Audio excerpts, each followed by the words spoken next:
Good morning. It is Sunday, the 1st of August 2021. I am ZM, and this week's text on the White Pube is a review of Camara Taylor's show, A Rant, a Reel, at Cubitt, and it is the third part of Languid Hand's curatorial programme there called No Real Closure.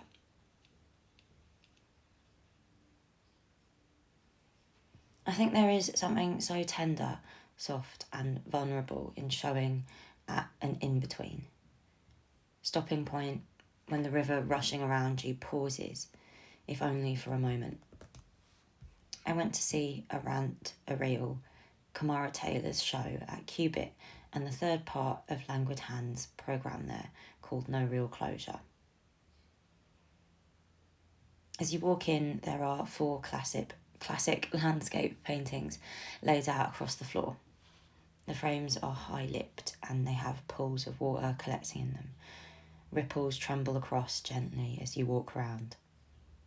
The paintings are by Robert S. Duncanson, an African-American painter from the 1800s. There's a big blue wall at the far end, and behind it, a slide projector flips through old photographs of black students at the University of Edinburgh in the 1900s to 1950s. The back of the wall is MDF beige, and there are 3 pages stuck up on it, a bit above eye level. One is an annotated A4 printout with Nina Simone lyrics and 2 other quotes I can't place. The second looks like it has been torn from a book with a murky green print pressed over top. It goes scrunchy and crackly by the text, but I can just make out something about the race riot on the Clyde and the words "burn it the fuck down, start again." The third is the print, with a thick white border. There are a couple of other bits stuck up on the walls around the room at different points.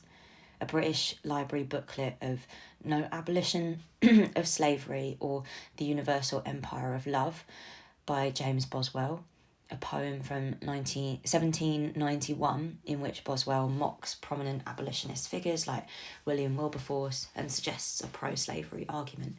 That's nailed up on a wall, unopenable. Zoomed all the way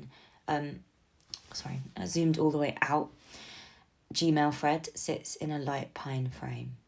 Opposite, a gold Zippo lighter sits in a frame too. It's engraved in fancy cursive writing that reads, "Noodles who also rave for abolition." 2 dark, shiny pages of text, too glossy to read clearly, but the text is tumbling and aching about wanting to do these daring, defiant acts. Lure a man to a house and rob him, throw a book at a racist teacher, dance in the snow. It is obscured by the strips of light from the window overhead. 5 frames overhead too, 2 black and white photos, and 3 one-liners with a word blocked out. On the very bottom of the teal blue wall, there is a very small, very discreet classical painting stuck right out of eyeline. As I made my way back home, this show felt like a buzzing hum way back in the base of my head.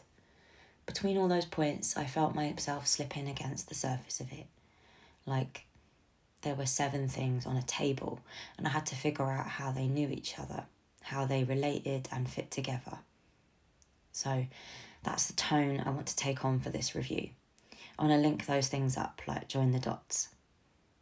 I'm going to line up some things on the table. From the handout, Camara Taylor is an artist based in Glasgow.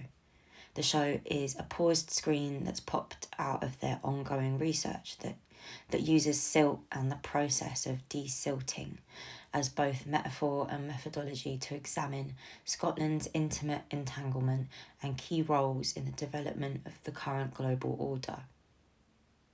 If we think about art as a method of speaking, uttering or voicing, this exhibition is figured in registers that elide detection, provide cover, networked modes of refusal that don't necessarily engage in a direct speaking back or to power, but rather a talking elsewhere. That low register, that buzzing hum rumbling away, is part of a wider considered movement to handle the speech of exhibition making. The works in the exhibition are gestures, experiments, and nods to these slippery histories and their contemporary manifestations. 1. Silt/desilting. 2. Cover, off-centre. 3. Gesture. In an interview alongside the handout, Camara speaks about the specific history of Glasgow, the Clyde and building empire. They speak about how the Clyde was desilted, widened so that ships could unload further inland. This physical transformation turned Glasgow into the world's centre for shipbuilding, the second city of empire.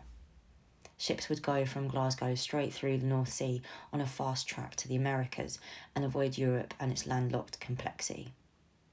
In softer, implicit ways, this physical process transformed Glasgow as a city, as a port city, as an industrial city with complex infrastructure and economic capacity. It is also a physical process that has a harder, visible, and lasting transformation. On Google Earth, you can see the river has been widened. It is explicitly visible as a scar. But if you slowed down your breathing and mirrored the movements, silt and desilting as a process of widening, physical transformation, mass movement and collection, what if this was a strategy or a filter to push things through? Pause screen and push research through this filter to widen us, your own thinking. Then exhibition becomes an active site, a process of thinking through display. More things on the table. 4. Robert F. Duncanson and romantic landscape painters and the construction of the countryside as an image, as an imagined space. 5. William Davidson / the son of the Scottish Attorney General of Jamaica and a black woman who was executed in 1820 for his alleged role in the Cato Street conspiracy, an attempt to assassinate the Prime Minister and his cabinet. Camara uses the phrase mobile figures, those single individuals that slide about through history that pop up as exception and notable figure. They say, exploring the lives of these mobile figures became an entry point, finding records of everyday people, history from below. 6. British Honduran / Belizean forestry workers who were stationed in Scotland during World War II. 7. On and on, collecting, relating, sitting with it, pausing. How can art engage with history? I feel like that is such a loaded and febrile question, especially now, especially as a political question. But remove that. What is art capable of doing in relation to history? Does it have to be a tool, a way to construct narrative, linear, productive? Does it have to be a buckle, a staple, holding things together? I think in this show, art is a container. If I want to link the things up, like join the dots, then I am only joining them together with the wave of my hand, with a gesture. I'm not leaving any marks, I'm only pointing. Like a critical vessel through which other shapes are warped, pressure is released, and things can be held closer to us.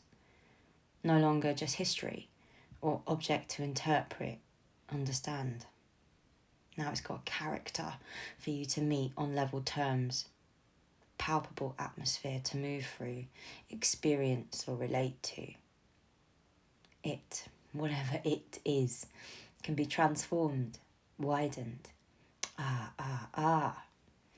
Exhibition can be soft, midpoint. Art can be liquid. Maybe that is what theorists mean when they talk about art as an expanded field. Tender and melting. This show feels like the antidote to the gallery-related stress I keep writing around. I am not that bothered by the idea of traipsing about to look at finished articles, but there is something so precious about seeing work when it isn't quite polished or conditioned and not even meant to be. Like a baby's head, how the skull is still soft at the top, still waiting to harden and form. It makes me want to move slowly and carefully. It makes me want to whisper. I think before the pandemic, I'd have looked at this in between and said, yes, I love it when artists play with opacity. Like this tender, indefinite state was a wall to stop up against, a line to toe and not push past without being rude. I was happily wrong, and I shudder at the goodness I missed because there is something worthwhile, textural, sticky and liquid, in turning on the spot, arranging what you've got on you into an assembly that makes sense in the moment. I so felt and intuited. It throws up so many possibilities. I'm glad to find these things to wash over me, glad I don't know what it is, what to call it all. I'm happy to have a looser grip, no endpoint, palpability, liquid sprawling.